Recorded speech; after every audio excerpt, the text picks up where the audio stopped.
nous vivons une situation sans précédent. Chères étudiantes, chers étudiants, chères collaboratrices, chers collaborateurs, depuis le 16 mars, l'Université de Genève a fermé ses portes pour répondre aux préoccupations et aux attentes de nos autorités sanitaires. Nous avons fermé nos portes, mais notre volonté est de garantir le maintien de nos missions, garantir en particulier que l'enseignement puisse se poursuivre. Et depuis le 16 mars, les enseignantes et les enseignants ont pu effectivement passer à l'enseignement en ligne de manière à ce que toutes les étudiantes et tous les étudiants puissent continuer leur formation. Tout n'est pas parfait, certes, mais en une semaine, on a réussi un véritable tour de force, celui de garantir la poursuite de nos missions. Pour poursuivre nos missions, nous avons fait passer l'ensemble de nos collaboratrices et collaborateurs en télétravail. Nous sommes parfaitement conscients que ce passage au télétravail, que ce passage à l'enseignement à distance a provoqué un certain nombre de difficultés. Il faut les reconnaître et nous les reconnaissons. Des difficultés financières en particulier pour des étudiants qui, souvent, pendant le semestre, avaient la possibilité de travailler. Des difficultés organisationnelles importantes, parce que le télétravail, ça implique une modification de l'organisation à domicile, en particulier pour les personnes qui ont des charges de famille. Ces difficultés, nous les reconnaissons et nous en sommes parfaitement conscients, de même qu'il y a des difficultés purement techniques. A-t-on le matériel nécessaire pour passer à distance?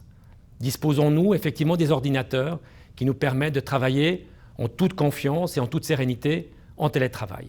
Voilà ces questions dont nous sommes conscients et que nous adressons avec la volonté de pouvoir garantir à toutes et à tous cet accès aux enseignements à distance et au télétravail.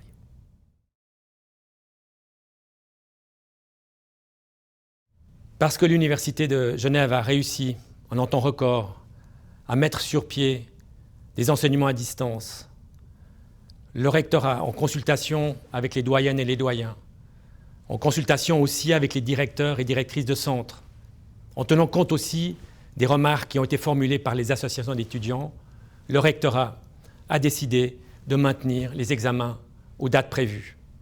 Maintenir les examens, certes, mais en tenant compte des circonstances exceptionnelles que nous traversons, ce qui signifie en particulier adapter les modalités d'évaluation dans cette période particulière, adapter aussi les modalités d'évaluation aux circonstances d'étudiants qui sont très diverses. Pour certaines et certains d'entre eux, l'objectif est de pouvoir terminer leur formation. Pour d'autres, ils sont engagés dans des missions de solidarité à l'égard de leur famille ou de leurs proches, ou dans des missions sanitaires qui les mobilisent dans ce semestre. Pour d'autres encore, il y a la volonté de pouvoir accumuler un certain nombre de crédits pour leur permettre d'entrer dans des projets de mobilité.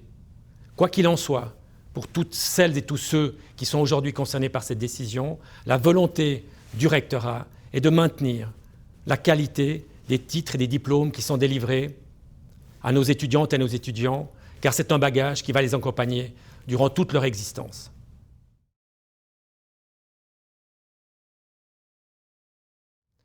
Si notre institution peut faire face à cette situation sans précédent, situation exceptionnelle, c'est grâce à votre engagement, c'est grâce à votre capacité d'adaptation, c'est grâce à la force de proposition qui a émané de notre communauté universitaire. J'aimerais, en conclusion de mon message, vous rappeler les règles élémentaires. Protégez-vous, protégez celles et ceux que vous aimez, protégez votre famille. Merci.